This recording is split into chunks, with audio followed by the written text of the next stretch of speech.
শুভেচ্ছা প্রিয় দর্শক, আপনাদের সকলকে সাদর আমন্ত্রণ চ্যানেল আয়ের পর্দায় ফ্রেশ প্রিমিয়ামটি তারকা কথনের আজকের আয়োজনে। দর্শক, সামনে ঈদ আসছে এবং ঈদের আমেজ এখনই আমাদেরকে স্পর্শ করে ফেলেছে। ঈদের একটি প্রধান অংশ ঈদের কেনাকাটা, অনলাইন শপিং এবং শপিং মলে গিয়ে শপিং। আমরা আরও অপেক্ষায় থাকি ঈদে কোন ছবিটি নতুন আসবে, কোন গানটি আমরা শুনতে পাবো। এই অপেক্ষায় থাকা যেন আমাদের ঈদের আনন্দে যোগ করে আরও নতুন একটি মাত্রা। আজকে তারকা কথনের আয়োজনে আমরা ঈদ ফ্যাশন, ঈদ কেনাকাটা এবং ঈদের সিনেমা নিয়ে কথা বলবো এবং সেই উদ্দেশ্যে আমাদের সাথে আছেন উৎসবের রং কথাটি আমাদের মাথায় আসলে বিশ্ব রঙের কথা মাথায় আসে, বিশ্ব রঙের প্রতিষ্ঠাতা বিপ্লব সাহা। আমাদের সাথে আরও আছেন আমাদের সকলের প্রিয় অভিনেত্রী প্রার্থনা ফারদিন দিঘি। স্বাগতম আপনাদের। Thank you. কেমন আছেন? খুব ভালো লাগছে না? আসলে চ্যানেলেই মনে হয় যে কোনো উৎসবের সূত্রপাত ঘটিয়ে দেয় এবং আমরা সকলেই বিশ্ব রঙের জামা পরে আছি, সেটা আরো একটি আনন্দের ব্যাপার। বিপ্লবদার সাথে থাকবে আর বিশ্ব রঙের জামা পরবো না, এটা একটা খুব অন্যায় হয়ে যায় তখন। আসলে না, আমার মনে হয় আমি আমার মনের মতো করে জায়গাটা সাজিয়ে ফেলি, থাকে না? ডিজাইনারদের মনটাই এমন হয়, মনের মতো সবকিছু সাজিয়ে ফেলতে ইচ্ছা করে। শুরুতেই যদি একটু ঈদের আয়োজন নিয়ে কথা বলি, বিশ্ব রঙে আমরা কি পাচ্ছি? বিশ্ব রং তো আসলে একটা ইমোশন। বিশ্ব রং কোনো ফ্যাশন হাউস বা কোনো ব্র্যান্ড, আমি এগুলো কোনো কিছুই মানি না। আসলে বিশ্ব রং যেখানেই থাকুক, গত 30 বছরে যেটা বিশ্ব রঙের সবচেয়ে অ্যাচিভমেন্ট সেটা হচ্ছে বিশ্ব রং একটা ইমোশন, একটা অনুভূতি, মানুষের ভালোবাসার জায়গা, ভালো লাগার জায়গা। আমি 94 সালে যখন কাজটা শুরু করেছিলাম তখন কিন্তু একদমই খেলার ছলে কাজটা শুরু করেছিলাম যে আমি একটু আসবো, কয়েকটা দিন কাজ টাজ করে বেরিয়ে চলে যাব, কারণ তখন আমি চারুকলাতে পড়ি। কিন্তু আমি কিন্তু আর পারি না বেরিয়ে যেতে। আমি 30টা বছর ধরে আমার যাত্রা চলছে এবং আমি মনে করি এই দেশের মানুষের ভালোবাসা আমি রয়ে গেছি। কারণ যে পেইন্টার আমার এখানে থাকার কথা না, কিন্তু হয়তো ওই শিল্পী হিসাবে কাজ করছি। তো ঈদের আয়োজন পরিবারের জন্য প্রথম চিন্তা আমাদের, কারণ বিশ্ব রঙে যখন যারা আসে তারা পুরো পরিবার আসেন, এখন ছোট বাচ্চা থেকে শুরু করে বয়োবৃদ্ধ পর্যন্ত। আমাদের যেহেতু বিশ্ব রঙের আরও দুটো ব্র্যান্ড আছে, কো ব্র্যান্ড, সেটা হচ্ছে শ্রদ্ধা আর বিআর কোড। তো প্রত্যেকটা বয়সকে টাচ করে এই ব্র্যান্ডগুলোকে। এবং ঈদ মানেই তো যেই আমরা সময়, যে কোনো উৎসবের আসলে আমরা সময়টাকে মাথায় রাখি। এখন তো গরম চলছে, তো আমরা তো আরো 1 বছর আগে থেকে 2 বছর আগে জানি একটু গরম গরম থাকবে। যেমন দিঘি যে ড্রেসটা পরেছে দেখি মনে হচ্ছে না এসি চলছে, আমাদের কিন্তু এসি চলছে না এখানে, তারপরে এসি চলছে। এরকম মানে চোখের আরাম এবং গায়ে পরার যে আরামটা সেটা দেওয়ার চেষ্টা করেছি, যেগুলো সকালের পোশাকগুলোতে। সকালে নামাজের একটা ব্যাপার থাকে, বা নারীরা যারা ঘরে থাকেন তাদের কাজ টাজ অনেক ঝামেলা থাকে, ওই সময়টা আমরা অনেক সুতি ডিজাইন করি, যদিও আমাদের 70% কাজই হয় সুতির মধ্যে। এছাড়া ঈদের ওই কয়টা দিন অনেক প্রোগ্রাম থাকে যেগুলোতে হয়তো সিল্ক ম্যাটেরিয়ালগুলো তারা ব্যবহার করতে পারে। বাহ, খুবই সুন্দর চিন্তা। এই যে প্রত্যেকটা মানুষের কমফোর্ট জোনের কথা ভেবে ভালোবেসে তৈরি করা, এই জন্যই কনজিউমাররাও আরো বেশি ভালোবেসে বিশ্ব রঙের প্রতি আগ্রহ হয়। দিঘির ঈদে কি প্ল্যান? ঈদ কেমন করে কাটে? ঈদ তো নর্মালি আমার প্রতিবার বাসায় কাটে। দেখা যায় বাসায় আসলে অনেক গেস্ট থাকে এবং ফ্যামিলির সাথে ঈদটা কাটে, কিন্তু এইবার একটু সম্ভবত ব্যতিক্রম হতে পারে। এবার দেখা যেতে পারে যে ঈদটা ফ্যামিলির সাথে অর্ধেক সময় কাটিয়ে তারপরে আমি আবার একটু হলের উদ্দেশ্যে যাব। সেই কারণটা কি? সেই কারণটা হচ্ছে এবার ঈদে আসলে ছবি আসছে জঙ্গলি, তো যার জন্য হয়তো বা একটু হল ভিজিট হবে, একটু টিম মেম্বারদের দেখা করা, এটাই তো। বা খুবই চমৎকার ব্যাপার। প্রথমে যেই কথাটা বলছিলাম যে আমরা কিন্তু অপেক্ষায় থাকি সারাটি বছর যে ঈদে নতুন ছবি আসবে, জঙ্গলি নিয়ে একটু শুনি। জঙ্গলি নিয়ে জঙ্গলি এবার ঈদে আসছে। এটাতে সিয়াম আহমেদ, আমি এবং বুবলি আপু আমরা আছি এবং আরও অনেক অসংখ্য বড় বড় শিল্পীরা আছে। এটা ডিরেকশন দিয়েছে এম রাহিম। তো এই পুরো টিমটার সাথে আমার প্রথম কাজ, সিয়ামের সাথে প্রথম কাজ, রাহিম ভাইয়ের সাথে প্রথম কাজ, বুবলি আপুর সাথে প্রথম কাজ। তো পুরো টিমটার সাথেই মোটামুটি আমার প্রথম কাজ এবং আমি অনেক এক্সাইটেড, কারণ লাস্ট আমার শিশু শিল্পী অবস্থায় ঈদের ছবি গিয়েছিল হলে। তো বড় হওয়ার পরে আসলে প্রথম নায়িকা হয়ে এরকম একটা সিনেমা যাচ্ছে এবং যেই কারণে আরও বেশি মানে হ্যাপি, কিন্তু নার্ভাসের কাজটাও অনেক বেশি হচ্ছে, মনে হচ্ছে নার্ভাসনেসটা অনেক বেশি। যেমন প্রত্যেকটা দিন একটা একটা করে যায়, আমি শুধু চিন্তা করি আচ্ছা তারপরে কি হবে, আজকে আবার তারপরে কি হবে, এরকম একটা ব্যাপার। যেমন আজকে সন্ধ্যা 7টায় আমাদের টিজার আসবে, তো কালকে থেকে মনে হচ্ছে ঘুমাতে পারছি না, কি হবে টিজার আসলে, এটা একটা টেনশন কিন্তু কাজ করে। দর্শকরাও হয়তো সমানভাবে এক্সাইটমেন্ট নিয়ে অপেক্ষা করছে। এই যে দাদা আসলে কি বলবেন এই দিঘির সিনেমাটার ব্যাপারে? দিঘি তো আসলে সিনেমারই, দিঘির জনগত চলচ্চিত্রের মধ্যে, কারণ দিঘির ঘরে যারা বাস করেন দিঘির মা বাবা, তো ও তো আসলে চলচ্চিত্রেই থাকার কথা, এবং আমি মনে করি যে এটা ওর জন্য নতুন কোনো বিষয়ই না, কারণ ও দেখেই বড় হয়েছে সিনেমা কি জিনিস এবং সিনেমার আনন্দ উল্লাস উচ্ছ্বাস ব্যর্থতা সফলতা ও সবই জানে। এবং আমারও খুব ভালো লাগছে, যদিও চাচুর পরে দিঘির নায়িকা হিসেবে চলচ্চিত্রে প্রথম সিনেমা রিলিজ পাচ্ছে, কিন্তু ওর নিশ্চয়ই আরও আগে আরও ভালো কাজ আরও অনেক হয়তো করতে পারতেন, তারা হয়তো ভাবেন না, কিন্তু এবার নিশ্চয়ই ভাবাবে যে দিঘিকে আসলে হয় কি, যাদেরকে আমরা ছোট ছোট দেখি, যেমন তারিনকে দেখেছি, সীতাকে দেখেছি, শাওন, এদেরকে কখনো সবসময় ছোট শিশু শিল্পী মনে হয়, নায়িকা মনে হয় না। তো ওরকমই হয়তো এইবার ভাবাবে দিঘিকে নিয়ে যে দিঘি কি নায়িকা হবে। স্নেহের জায়গাটা একই রকম থাকে। অনেক আশীর্বাদ দিঘির জন্য, এবং মনে করি যে সবারই আদরের দিঘি আসলে, এটাই মনে করি প্রত্যেকটা মানুষ এই পরিবারটাকে ভালোবাসে, এবং দিঘি অন্যরকম একটা স্নেহ পেয়ে বড় হয়েছে, এবং অগণিত মানুষ ওকে ভালোবাসে। বিশ্বরঙে কিন্তু আমরা এবার দিঘিকে দেখেছি অন্য এক রূপে, বিশ্বরঙের পোশাকে, সেটি আমরা একটু দর্শকদের সাথে নিয়ে নেব। চলুন প্রিয় দর্শক, এই যে ভাইয়া গানটি দেখলাম কোনাল আপুর সাথে আপনার কণ্ঠের একটি গান, আপনি যে সুকণ্ঠের একজন গায়কও, সেটা আমরা একটু আপনাকে ডিজাইনার হিসেবে বেশি দেখি, গায়ক হিসেবে কম দেখি। তো গানটা নিয়ে যদি একটু, গানটা কিভাবে শুরু হলো? আমি আসলে গানের মানুষ, আমার ছোটবেলা থেকে দুইটা বিষয়ের প্রচন্ড দুর্বলতা। আমার যদি একটা বন্ধুর নাম বলে আমি বলবো একটা ছবি একটা গান। আমার কিন্তু নিজস্ব কোনো বন্ধু নেই ওইভাবে, আমি সবসময় সময় কাটিয়েছি গান আর ছবি আঁকার সাথে, এবং কখনো গান শেখা হয় নাই।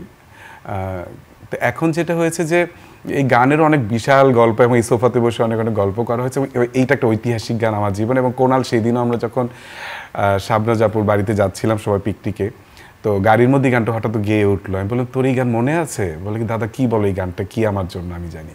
মানে এত এত গান গায় কোনাল, তার মধ্যে ওর এই গানটাও সবসময় শোনে, তার মানে বোঝা একটা একটা অন্যরকম সৃষ্টি, ভালোবাসার জায়গা।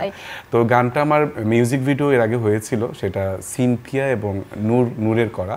তো এবার যখন দিঘি আর সানজু ফ্যাশন ভিডিওটা আমরা মেক করলাম, এত রোমান্টিক শট, কোন গান দিব, শুধু মিউজিক দিলে ভালো লাগবে না। তখন আমি বললাম ঠিক আছে, আমার সবচেয়ে প্রিয় রোমান্টিক গানের কিছু অংশ এখানে সেট করি, যেন মানে ওদের এক্সপ্রেশনগুলো কারো বেশি এটা এটা প্রতিবারই হয় যে মানে ভিডিও আসার পরে দাদা ফোন দিয়ে বলে না এটা মিউজিক ভিডিও হয়ে গেছে, এটা আর ভিডিও নাই, বুঝছিস, এখন একটা গান লাগাই দিচ্ছি। বৈশাখের সময় হয়েছিল, মানে আছে উঠিও আমার দিকে নিজের তৈরি পোশাক এবং সিনেমাটোগ্রাফিটাকে এতই পছন্দ করে, মনে হচ্ছে আমার কণ্ঠ এখানে না গেলে আসলে হয় কি, মানে খুঁজে পেতে সহজ হয় আর কি, কারণ আজকাল তো ইউটিউব অনেক বেশি সিরিয়াস, কপিরাইট অনেক ঝামেলা থাকে। তখন আমার এত মুডের গান করা আছে, তো দেখা যাচ্ছে গানগুলো আমার জন্য সহজ হয়ে যায়, যে আমি জানি গানের কথা কি আছে, সুর কি আছে, মুডটা কিরকম আছে, সহজ হয়ে যায়।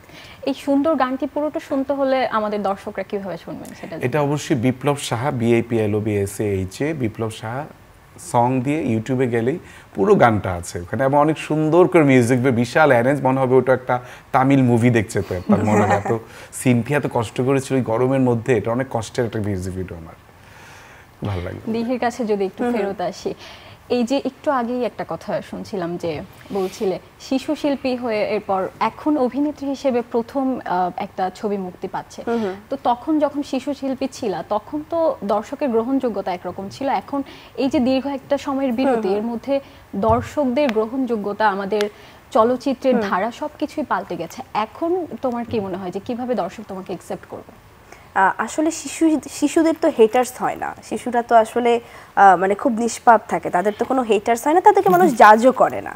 কিন্তু নায়িকা হয়ে গেলে তখন হয় কি, মানে ভালো খারাপ দিকগুলো মানুষ খুব বিবেচনা করে দেখে, জাজিংয়ের একটা ব্যাপার থাকে। খারাপ হলে তখন দেখা যাচ্ছে, এখন যেহেতু সোশ্যাল মিডিয়া যুগ, ডিরেক্ট লিখে দিচ্ছে এই জিনিসটা ভালো হয়নি, খারাপ হয়েছে।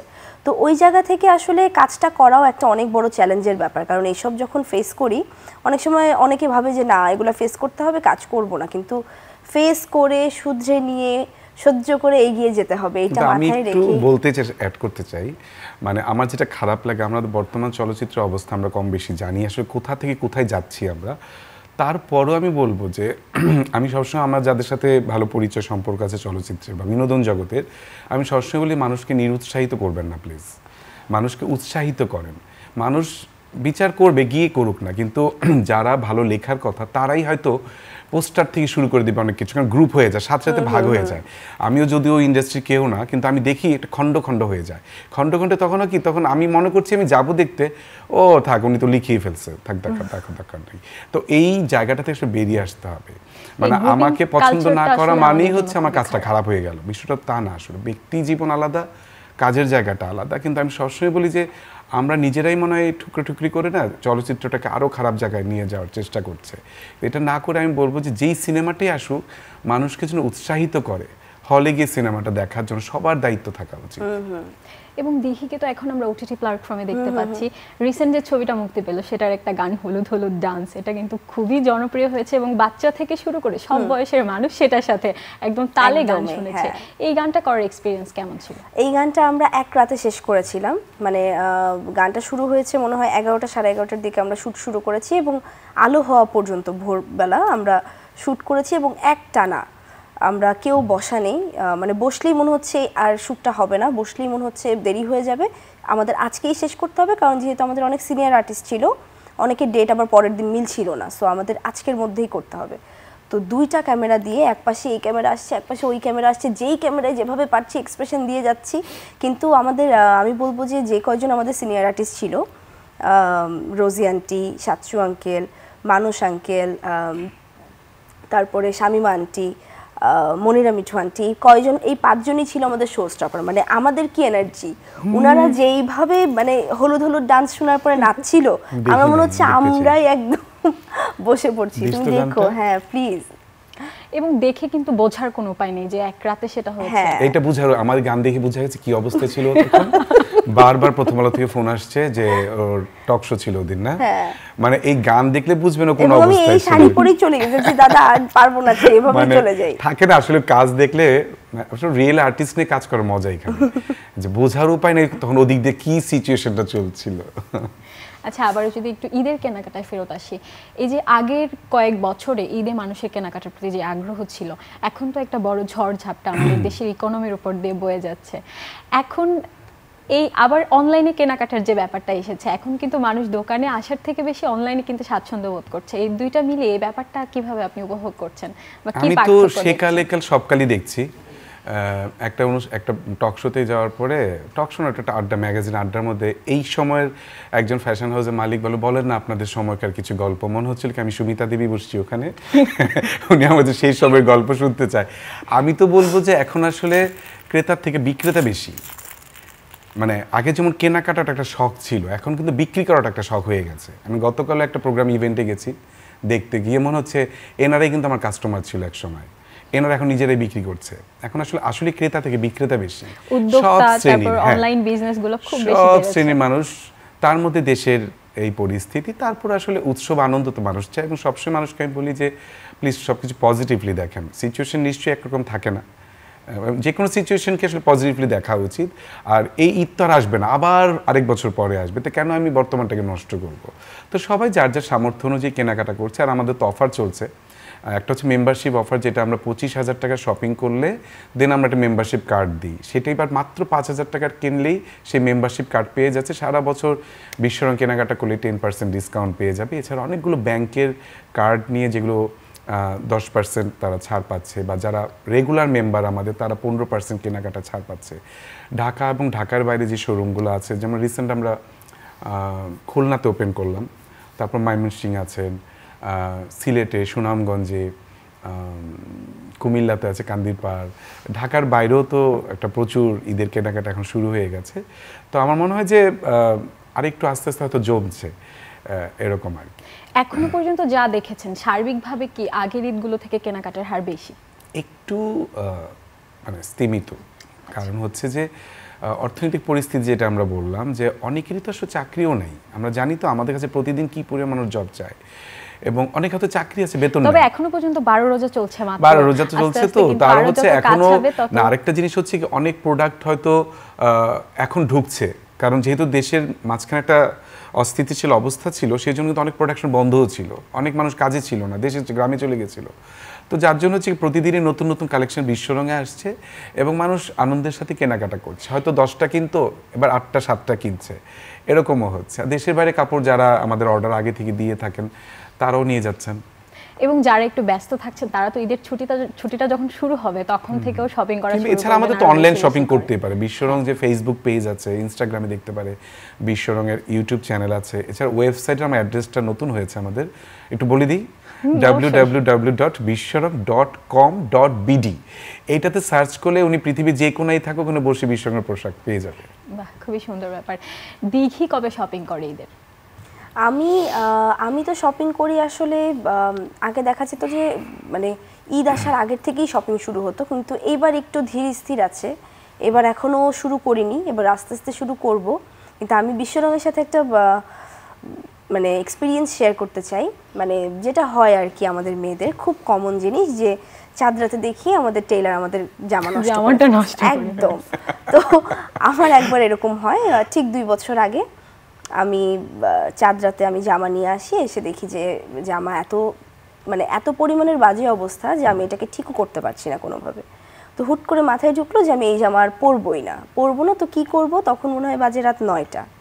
আমি চলে গেলাম বসুন্ধরা সিটি, গিয়ে দেখি সুন্দর বৌদি বসে আছে, উষসী বসে আছে, এই দুজন বসে আছে। তো আমি জানি না কিচ্ছু বৌদি, আমার কিচ্ছু নাই আসলে, আমার এখন একটা জামা লাগবে, একটা কাপড় লাগবে যেটা পরে আমি ঈদ করব। এবং লাস্ট মোমেন্টে আমি বিশ্বরঙের জামা পরে আমি ঈদ করেছি। সো বিশ্বরং হচ্ছে আমাদের জন্য এরকম একটা জায়গা, লাইফ সেভিয়ার একদমই, যে আমাদের চিন্তা করা লাগে না যে ঈদের জন্য, ঈদের জন্য যে আমি একটা কিনবো, যে অনেক দিন ধরে আগে যেটা ছিল, কিন্তু বিশ্বরঙের সাথে যখন এই রিলেশনটা আমার হয়ে গেছে তারপর থেকে আমার আর চিন্তা করা লাগে না। আমি জানি যে বিশ্বরং তো আছে আমার। এগুলো তো আসলে বিশ্বকন্যা, আসলে আমি বলি এদেরকে সত্য কথা, মানুষ মনে করে বিশ্বরং আমার, একদমই না। আমি তো বলি সেই কবরী ম্যাম থেকে শুরু দিঘি ম্যাম পর্যন্ত সবাই কিন্তু বিশ্বরং ওনার। আসলে যুগ যুগ ধরে গত 30 বছরে আসলে এত মানে লেজেন্ডরা এটার সাথে জড়িত, তাদের লালন পালনই আসলে বিশ্বরং হয়েছে, বিশ্বরং রঙিন হয়েছে। এবং প্রত্যেকের আবদারের জায়গা, অধিকারের জায়গা, ভালোবাসার জায়গা বিশ্বরঙের প্রতি যেমন থাকে, বিশ্বরঙের যে কোনো কিছু চাওয়া মাত্রই তারা সব ঝাঁপিয়ে পড়ে বিশ্বরঙের জন্য, যেটা অনেকেরই হিংসার কারণ আসলে। দিঘি ঈদের মধ্যে কেমন সাজতে পছন্দ করে? আমি সাজা হয় ঈদে আমি মানে খুব আরাম পছন্দ করি, মানে থাকে না মানুষ অনেক হেভি পছন্দ করে, আমি হেভিটা আসলে নিতে পারি না, কারণ বেশিরভাগ ঈদগুলোই তো আমাদের আসলে একটু গরমের মধ্যে হয়। সো ওই ওয়েদার সুইটেবল ভাবে আমি আসলে সাজতে পছন্দ করি। কিন্তু এইবার তুলনামূলক হয়তো বা গরমটা একটু কম থাকতে পারে, if I am not wrong. So এইবার দেখা যাক কি করা যায়। আর এবার তো নায়িকা, ঘর থেকে যখনই বেরোবে লা লা লা লা লা এমনি বেরোবে, অর্থাৎ সবসময় ব্লো দেওয়া থাকবে, চুল উঠছে, তাই না?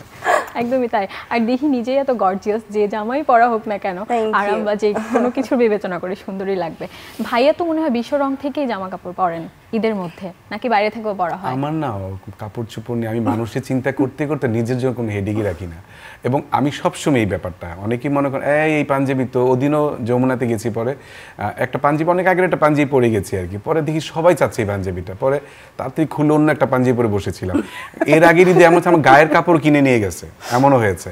তো আমার হচ্ছে আসলে আমি দেখি যে কোন জায়গাটা যাচ্ছি, আচ্ছা একটা হইলে বের হয়ে গেলাম, কিন্তু আমি কখনো নিজেকে নিয়ে, আমাকে যারা চেনে আগের থেকে সবাই জানে আমি একটা হাফ শার্ট, একটা স্যান্ডেল, একটা ফর্মাল প্যান্ট পরে ঘুরে দিতাম। কিন্তু এখন হয়তো একটু পাঞ্জাবিটা বেশি পরি, কেন এটা আরাম, মানে আমার জন্য আবার কি প্যান্ট ম্যাচ করব, আবার কি জুতা হবে, ইন করবো না কি করবো, এত হেডেক নিতে পারবো না। আমার কথা হচ্ছে যে আসলে ব্যক্তিগতভাবে আমি সবার উদ্দেশ্যে কথাটা বলতে চাই, আসলে পোশাকটা কোনো ইম্পর্টেন্ট না আমার কাছে, সত্য কথা। আমি মনে করি মানুষটা ইম্পর্ট্যান্ট হওয়া উচিত জীবনে। আজকাল অনেকে হয়তো দামি দামি পোশাক পরে সে দামি হওয়ার চেষ্টা করছে, বা বিভিন্ন হাউস থেকে স্পন্সর নিয়ে এসে দামি সেলিব্রিটি হওয়ার চেষ্টা করছে। আমি এটা খুবই হাস্যকর লাগে, কারণ আমি এমন এক প্রোগ্রামে গেছি, 1500 টাকা শু পরে গেছি, পরে সবাই ভাবছি কোন ব্র্যান্ড জানি পরে আসছি। পরে আমি আমার ছেলে, আমি গাড়িতে উঠার পর বলছে সবাই কিন্তু তোমার জুতার দিকে তাকাইছিল, আসলে জুতার দাম ছিল 1200 টাকা মনে হয়। একটা শু পরেছিলাম, খুব শাইন করছিল। তো আমি বললাম দেখো বাবা, এটা তারা ভাবছে আমি পরেছি বলে ভাবছে এটা একটা ব্র্যান্ডের শু, আসলে কিন্তু এলিফ্যান্টের থেকে মাত্র 1200 টাকায় কেনা ছিল জুতাটা। অতএব মানুষ যদি সে নিজেকে নিয়ে সচেতন থাকে এবং তাকে যদি সে দামি করে তোলে, পোশাক কোনো ব্যাপার না, আমি একটা ছেঁড়া কাপড় পরেও গেলেও যারা আমাকে চেনে বিপ্লবী আসছে এখানে। তো আমি সবার উদ্দেশ্যে একটা কথা বলতে চাই, আসলে পোশাক পরবে সেটা অবশ্যই সময় এবং তার সাথে যায় কিনা, তার পরিবারের সাথে যায় কিনা, তার পরিবেশের সাথে যায় কিনা, সেটা আসলে দেখা খুবই জরুরি। এবং আমি মনে করি বিশ্বরং পরিবারের মেম্বার যারা আছেন, যারা সবসময় কেনাকাটা করেন, তারা ঠিক ওই জায়গারই মানুষ। এবং বিশেষ করে তো শিল্পী যারা, তারাই তো আমাদের কাস্টমার, এবং তারা সবসময় ওইটা মেনটেন করেই চলেন। এবং আমরা আমাদের এক্সক্লুসিভ পোশাক, আমি মনে করি আমারটা ইউনিক। আমি মনে করি যে এটা 1200 টাকার শাড়ি হলেও তার মনে হবে যে এই শাড়ি পরে সে সেরকম একটা জায়গায় যেতে পারবে, সেরকম একটা জুয়েলারি ওরকমই একটা পরবে। অতএব আমরা সবসময় ওই ক্রিয়েটিভিটিকে প্রাধান্য দিয়ে থাকি, মূল্যটা পরে সংযোজন করি। দিঘির কি আর কাজ আমরা দেখতে পাবো সামনে, বা এখনো পর্যন্ত কি করার প্ল্যান আছে, বা সামনে কি আসছে?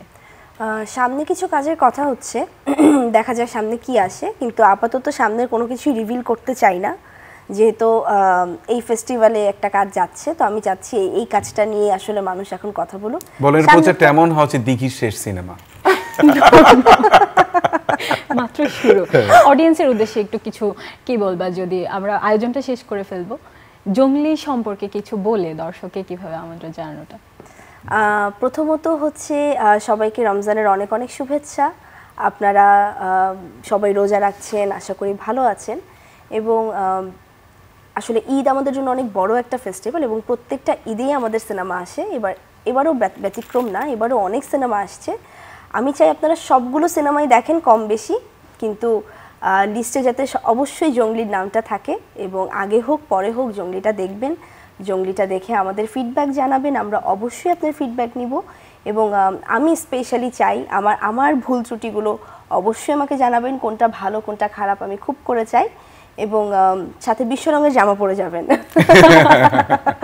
ভাইয়া হয়ে কিন্তু দিঘি বলে দিল। ওমার তো ওরই তো, আমি কি বলবো, একটু আগে তো বললোই আমরা হচ্ছে ওনার। হ্যাঁ বুঝতে হবে। তাও আপনি যদি দর্শকদের উদ্দেশ্যে কিছু বলতেন। দর্শকদের উদ্দেশ্যে 30 বছরের একটাই কথা বলি ভাই, এটা আমাদের দেশ, আমার দেশ বাংলাদেশ। আপনি বলতে পারেন, কিন্তু আপনি যেই দেশের কালচারই বড় হচ্ছেন না কেন, আপনি অবশ্যই দেশের উৎসব দেশীয় পোশাকে পালন করবেন, এবং দেশীয় সিনেমা দেখবেন, দেশের প্রোডাক্ট ব্যবহার করবেন, এবং সেই সাথে মানুষকে উৎসাহিত করবেন। এই সময়টা অন্তত নিজের জন্য শান্ত থাকি এবং অন্যকে শান্ত রাখি। ফেসবুকে কোনো খারাপ কিছু লেখার দরকারও নেই, এবং কাউকে উত্তেজিত করার দরকার নেই। ধন্যবাদ। অসংখ্য ধন্যবাদ বিপ্লব সাহা এবং দিঘি জংলি পরিবার এবং বিশ্ব রঙের দুইজনের জন্য শুভকামনা জানিয়ে আজকের মতো দর্শক আপনাদের সকলের ঈদ আনন্দে ভরে উঠুক এবং উৎসবের রং আপনাদেরকে ছুঁয়ে যাক, সেই প্রত্যাশায় শেষ করছে আজকের মতো এখানে।